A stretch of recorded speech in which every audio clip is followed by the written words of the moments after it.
और अल्लाह के नबी सल्लल्लाहु अलैहि वसल्लम ने ये इरशाद फरमाया कि जिस रास्ते से उमर रज़ी अल्लाह ताला अन्हु का गुज़र होता है, शैतान भी रास्ता बदल देता है।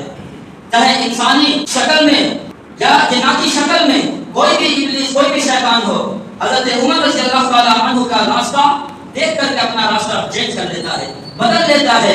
ये फरमान किसी और का नहीं है कि जिसके बारे में शक शुबा किया जा सकता है कि इंसान को देख करके अरे शैतान रास्ता कैसे बदलेगा। जी हाँ, ये कलाम और ये बात जनाब रसूलुल्लाह सल्लल्लाहु अलैहि वसल्लम की है, जिसके कलाम में शक शुबा की कोई गुंजाइश नहीं है। सारी चीजें हो सकती है, लेकिन मोहम्मद अरबी सल्लल्लाहु अलैहि वसल्लम के कलाम में, आपकी हदीस में कोई झूठ नहीं हो सकती।